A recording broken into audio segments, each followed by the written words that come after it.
जय श्री राम। वर्ष 2025 का वार्षिक फलादेश आज हम 12 राशियों के वार्षिक फलादेश के क्रम को आगे बढ़ाते हुए धनु लग्न के विषय में विचार करेंगे कि ये वर्ष आने वाला जो है वो धनु लग्न के लिए अथवा धनु राशि वालों के लिए कैसा रहेगा। धनु राशि वालों को कितना लाभ मिलेगा, कितनी हानि होगी, हानि से बचने के उपाय क्या हैं, इन सारे विषयों पे हम विचार करेंगे। 5 या 7 मिनट के वीडियो में आपको धनु लग्न या राशि के विषय में जो भी 2025 में होने वाला है वो सारा निचोड़ आपको बता देंगे। ध्यान से आप लोग सुने और वीडियो को लाइक, शेयर और सब्सक्राइब करें। मैं आचार्य सुनील त्रिवेदी धनु लग्न के या धनु राशि के विषय में आपको बता रहा हूँ। धनुर्लग्ने समुत्पन्नो नीतिमान धनवान सुधीः लोकमान्यः कुले श्रेष्ठः पुत्र पौत्रादि संयुतः। धनु लग्न के जो मालिक हैं वो बृहस्पति महाराज होते हैं, जो कि बड़े नीतिज्ञ भी हैं,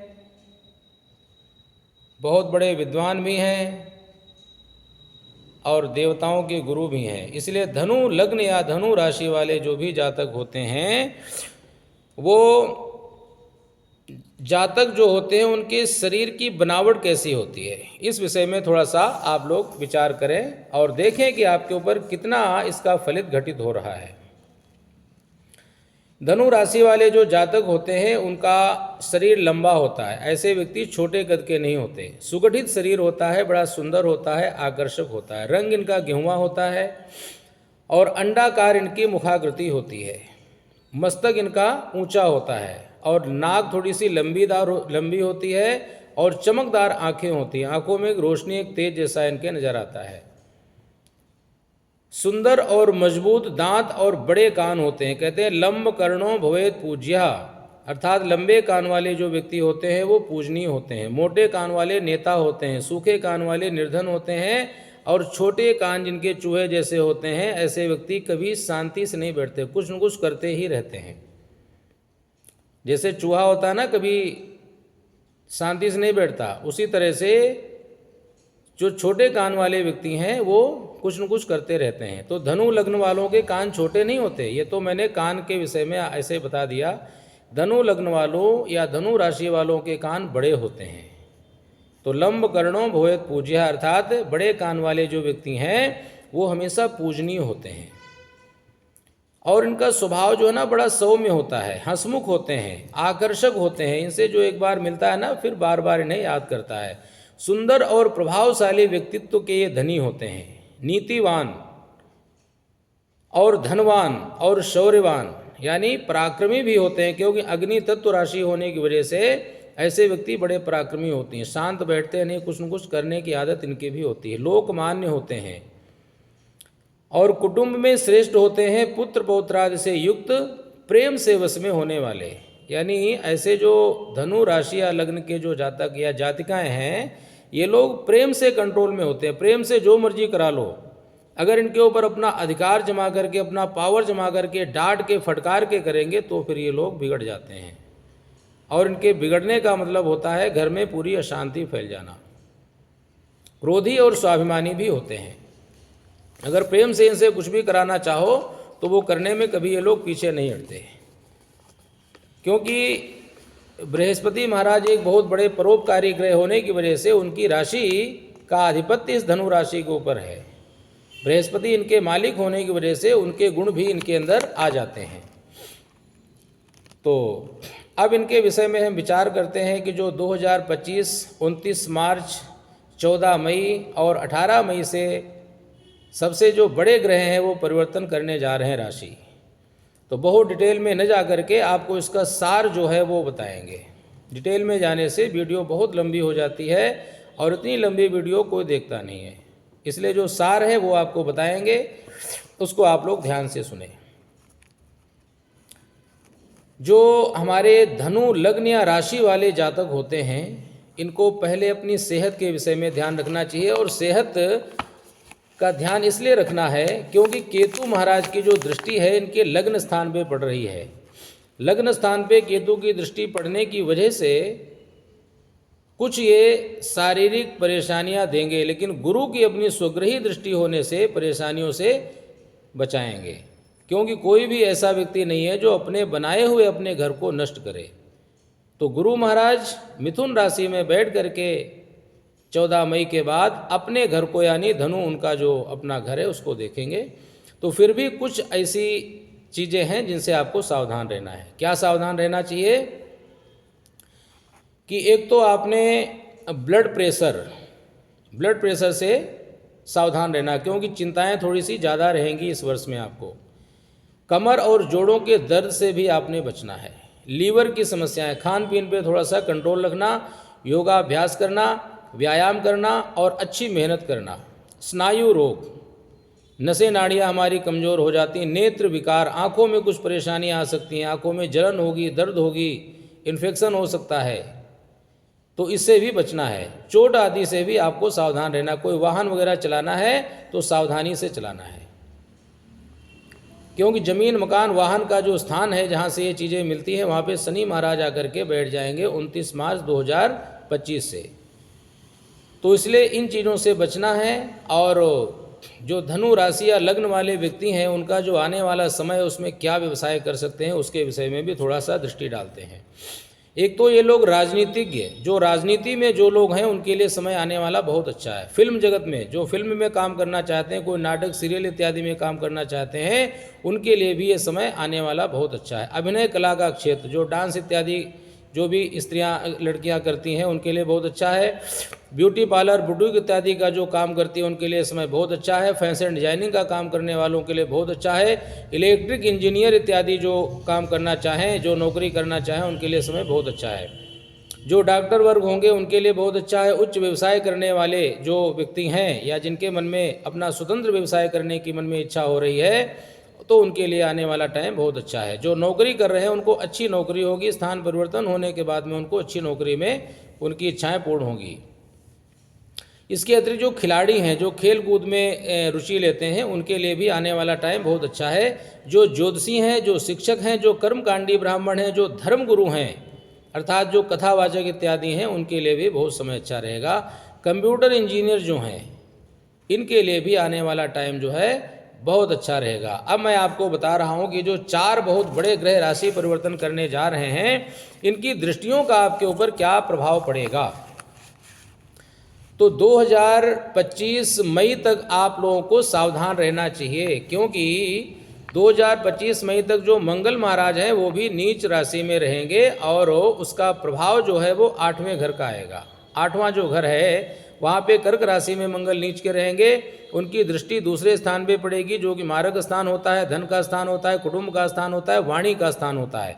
तो यहाँ पे आपको क्या ध्यान रखना है, वाणी और क्रोध इनके ऊपर नियंत्रण रखना है। नहीं तो वाणी के द्वारा, क्रोध के आवेश में वाणी के द्वारा कुछ ऐसे शब्द आप बोल देंगे जिसकी वजह से आपके बने बनाए काम बिगड़ सकते हैं। कुटुंब में कोई अनहोनी घटना, दुर्घटना इत्यादि होने का भी योग बनेगा। इसलिए 2025 मई से जो समय प्रारंभ होगा उसके विषय में आपको बता रहा हूं, तो ध्यान से उसको सुने और उसके अनुसार अपने जीवन को बनाएं ताकि आपका जीवन, आपका वर्ष आनंददायक हो।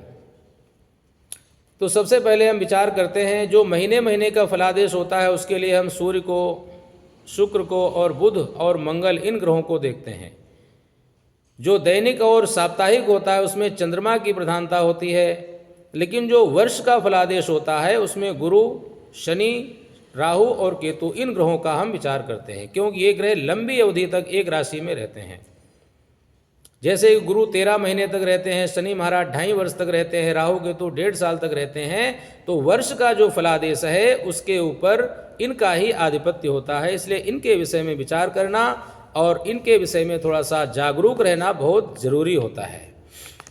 तो गुरु की जो दृष्टि है आपकी धनु राशि या धनु लग्न वालों के लिए लाभ स्थान और पंचम स्थान, यानी लाभ स्थान में जो इनकी दृष्टि पड़ेगी गुरु महाराज की, ये बैठे हुए हैं आपके 7वें घर में, 14 मई को आ जाएंगे।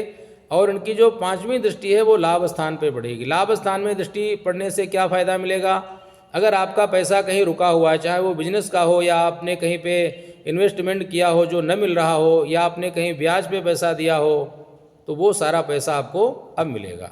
कब मिलेगा? 14 मई के बाद में समय शुरू हो रहा है। अगर भूमि भवन लेने की आपके मन में काफ़ी समय से इच्छा थी और योग नहीं बन रहा था, तो उसके लिए भी आप तैयार हो जाओ, भूमि और भवन का योग बनने जा रहा है। भाई बहनों का सुख, पीछे जो समय निकला है उसमें कुछ लोगों के यहाँ भाई बहनों में आपस में टकराव, अशांति, तनाव का माहौल बना होगा। जो भी विवाद हुए होंगे वो सारे समाप्त हो जाएंगे और खुशी और आनंद का माहौल बनेगा। सप्तम दृष्टि जो गुरु महाराज की रहेगी, तो सप्तम दृष्टि से स्वास्थ्य अच्छा रहेगा, क्योंकि सप्तम दृष्टि गुरु की खुद अपने घर पे होगी, जो कि हमारा जो शरीर है उसके ऊपर जब दृष्टि पड़ेगी तो एक तो सेहत हमारी अच्छी रहेगी, मन प्रसन्न रहेगा, मन से जो नकारात्मक विचार अभी तक चल रहे थे वो सारे खत्म हो जाएंगे और आपका जो वर्चस्व है वो बढ़ेगा। समाज में एक अलग ही आपका रुतबा, एक सम्मान होगा। नवम दृष्टि जो गुरु महाराज की है वो पराक्रम में वृद्धि करने वाली होगी। अगर आपके शरीर में आलस था, कुछ करने का मन नहीं करता था, आपके जीवन में अवसर आते थे लेकिन फिर भी आप उनका फायदा नहीं ले पाते थे, तो अब आप सावधान हो जाइए। आपके पराक्रम में अचानक एक नई एनर्जी, नया उत्साह आने वाला है। यात्राएं करने में अगर आपकी रुचि है तो यात्राओं से आपको लाभ होने जा रहा है। इसके अतिरिक्त जो लोग फेसबुक से जुड़े हुए हैं, यूट्यूब से जो लोग काम कर रहे हैं, कंप्यूटर का जिनका काम है, जो इंस्टाग्राम इत्यादि चलाते हैं, जो कथावाचक हैं, जो ज्योतिषी हैं, इन सभी के लिए बहुत बढ़िया ये भगवान गुरु महाराज की दृष्टि बढ़ने जा रही है। उसके बाद में हम बात करते हैं शनि महाराज की। तो शनि महाराज चौथे स्थान में बैठे हैं। चौथा स्थान जो होता है हमारा जमीन, मकान, वाहन, प्रॉपर्टी, भूमि, भवन और अचानक जमीन में गड़ा हुआ मिलने वाला जो धन होता है।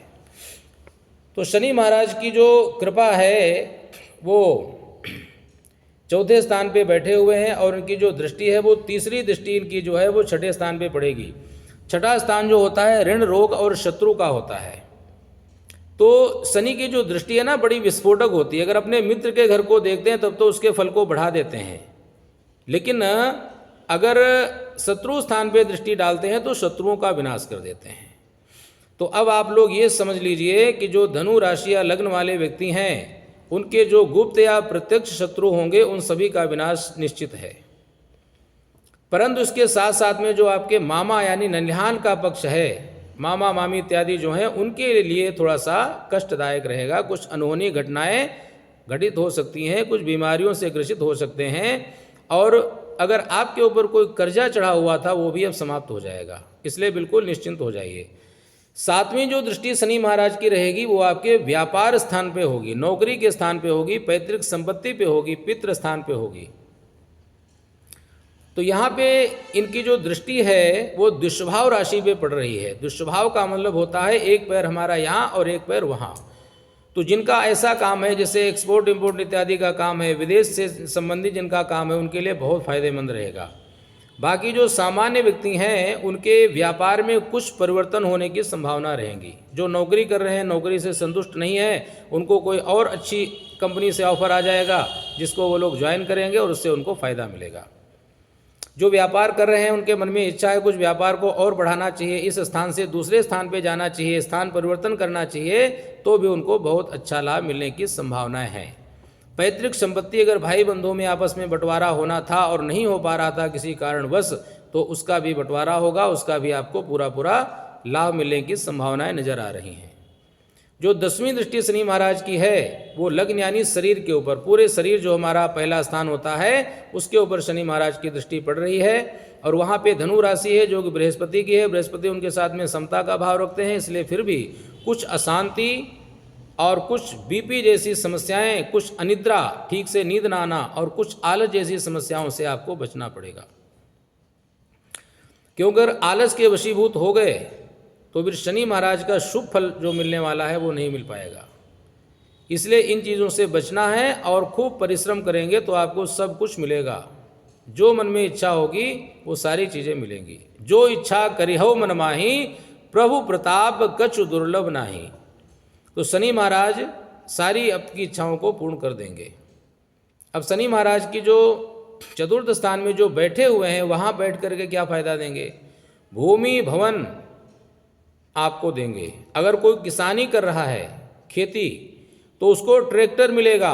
अगर कोई ट्रांसपोर्ट का काम कर रहा है उसको नया ट्रक मिलेगा। और जो कोई आम व्यक्ति हैं उनको कार की प्राप्ति होगी। यानी हर किसी को वाहन देने के लिए शनि महाराज यहाँ पे बैठे हुए हैं।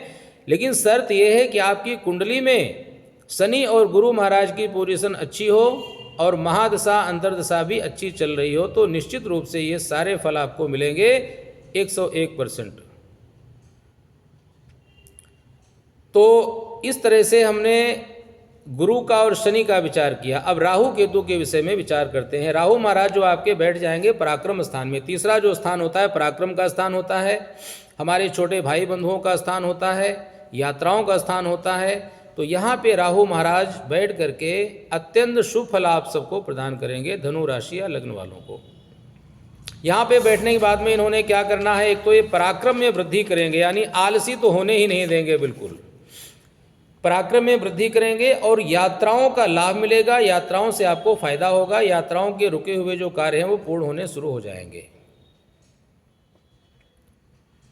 और इसके अतिरिक्त जो पांचवी दृष्टि राहु महाराज की होगी वो जाकर के पड़ेगी लाभ स्थान में। क्यों, राहु की जो दृष्टि है ना उल्टी चलती है, बाकी जो ग्रह हैं वो इस तरह से और राहु उल्टी। तो राहु की जो पांचवी दृष्टि है लाभ स्थान में पड़ेगी। लाभ स्थान में जो राहु की दृष्टि है वो बहुत ही शुभ मानी जाएगी। इससे क्या फायदा होगा आपको, अचानक लाभ मिलेगा।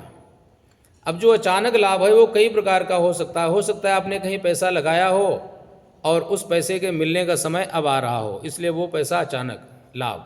शेयर मार्केट में जिन्होंने पैसा लगाया है उसमें उनको अच्छा लाभ मिलेगा। रियल एस्टेट में जिनका पैसा लगा है उनको अच्छा फ़ायदा मिल सकता है। जो लॉटरी इत्यादि के शौकीन हैं उनको भी फ़ायदा मिलने की संभावनाएं नज़र आ रही हैं। रुका हुआ धन है, अगर आपका पैसा कोई ले लिया था और वो पैसा अभी तक नहीं दिया है, वो पैसा भी आपको मिलने की पूरी संभावनाएं नज़र आ रही हैं। जो नवम दृष्टि राहु महाराज की है वो जाकर के पड़ेगी इनकी 7वें स्थान में। 7वां स्थान जो है वहाँ पे राहु की जो उच्च राशि है जिसको मिथुन राशि कहते हैं, मिथुने सिंह का सुतः। तो उच्च राशि में जब राहु महाराज देखेंगे तो एक तो जिनकी शादी नहीं हुई है, गुरु महाराज तो पहले वहाँ पे शादी कराने के लिए बैठे हैं, राहु महाराज भी अपने उच्च घर को देखने की वजह से वहाँ के फल को और ज़्यादा बढ़ा देंगे। एक तो जिनकी शादी नहीं हुई शादी हो जाएगी, और दूसरे जिनको यात्राओं से फ़ायदा मिलता है, जिनका चलने फिरने का काम है, चलने फिरने के माध्यम से जो पैसा कमाते हैं, या जो कभी भारत में, कभी कनाडा में, कभी इंग्लैंड में, कभी जर्मनी, फ्रांस इत्यादि, दुबई, ऐसे जो जिनको पैसे कमाते हैं उनके लिए बहुत फ़ायदे वाला समय आ रहा है। जिनकी दैनिक इनकम है, जैसे कोई दुकान करता है उसको दैनिक इनकम आती रहती है, या और भी बहुत सारे सोर्स हैं दैनिक इनकम के, उनके लिए बहुत फ़ायदे वाला समय शुरू होने जा रहा है। केतु महाराज भाग्य स्थान में बैठे हुए हैं। भाग्य स्थान में केतु धर्म का झंडा गाड़ देते हैं, अर्थात धर्म स्थान भी उसको कहते हैं। अगर ऐसा व्यक्ति थोड़ा सा पूजा पाठ में रुचि लेने लगे, दान पुण्य करने लगे, भगवान की शरण में चला जाए, पक्षियों को, कुत्तों को दाना वगैरह खिलाना शुरू कर दे और भगवान भोलेनाथ की शरण में चला जाए, तो उसका धर्म के नाम पे उसका झंडा सबसे ऊंचा रहेगा। उसका कोई बाल बांका नहीं कर पाएगा, क्योंकि अंतरिक्ष की जो कुंडली होती है उसमें नवम स्थान में धनु राशि होती है, और धनु राशि में केतु महाराज उच्च राशि के माने जाते हैं। इसलिए नवम स्थान में केतु नुकसान बिल्कुल भी नहीं करेंगे। लेकिन जो इनकी नवम दृष्टि पड़ेगी कहाँ पे, हमारे मस्तिष्क पे, लग्न स्थान पे। तो लग्न स्थान पे नवम दृष्टि पड़ने की वजह से कुछ गुप्त चिंताएं रहेंगी, कुछ गुप्त योजनाएं बनेंगी, कुछ तंत्र मंत्र इत्यादि की साधना में थोड़ा सा रुचि बढ़ जाएगी।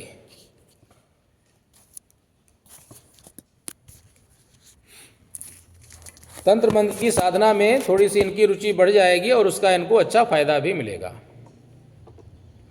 लेकिन साथ साथ में इन्फेक्शन, एलर्जी इत्यादि से इनको थोड़ा सा सावधान रहना चाहिए, जो धनु राशि या धनु लग्न वाले व्यक्ति हैं। और जो 7वीं इनकी दृष्टि पड़ेगी वो पराक्रम स्थान पे पड़ेगी, तो वही पराक्रम में वृद्धि करेगी। और थोड़ा सा भगवान की शरण में जाना धनु राशि या धनु लग्न वालों के लिए बहुत आवश्यक है। इससे क्या होगा, उनके जो छोटे मोटे अरिष्ट हैं, जो परेशानियां हैं, जो बीमारियां हैं, वो सारी समाप्त हो जाएंगी। अब ये हमारा वर्ष का सामान्य फलादेश। अब आप ये सुन लीजिए कि धनु राशि या लग्न वालों के लिए कौन सा रंग शुभ रहेगा। तो पीला रंग, गुलाबी रंग, हरा, संतरी और हल्का नीला, ये रंग इनके लिए बहुत अच्छे रहेंगे। काला, लाल और गहरा हरा रंग इनके लिए अच्छा नहीं रहेगा, उससे आपको बचना चाहिए कोई भी शुभ काम करना हो। शुभ दिन इनके लिए रविवार, बुधवार और वीरवार रहेंगे। और भाग्य रत्न जो इनका है माणिक्य, पुखराज और मूंगा रहेगा। जीवन को अगर बढ़िया, अच्छा, सुगम और सरल बनाना चाहते हो तो बृहस्पतिवार के दिन एक पीले फूलों की माला ले लेना, थोड़ी सी हल्दी, थोड़ी सी चने की दाल, गुड़ और अगर हो सके तो पीले फल लेकर के भगवान विष्णु को समर्पित करना और उनसे प्रार्थना करना। केले के पास में जाकर के घी का दीपक जला करके एक लोटे में जल लेकर के उसमें पिसी हुई हल्दी, थोड़ी सी चने की दाल, थोड़ी सी गुड़, पीले फूल और एक दो मनुक्के डाल करके केले के पेड़ पे चढ़ा करके बृहस्पति महाराज से प्रार्थना करें तो संतान, संपत्ति, सेहत और स्त्री, इन सब चीज़ों का सुख आपके जीवन में मिलेगा। सभी प्रकार की विघ्न बाधाएं दूर होंगी। कुत्तों को शनिवार के दिन रोटी पे तेल लगा करके खिलाना शुरू कर दीजिए। पक्षियों को बाजरा और चावल मिक्स करके डालना शुरू कर दीजिए। आपका वर्ष मंगलमय होगा। महादेव की कृपा आपके पूरे घर परिवार व्यापार के ऊपर बनी रहेगी। इसी मंगल कामना के साथ में सभी को जय श्री राम। आज इतना ही, कल फिर मिलेंगे।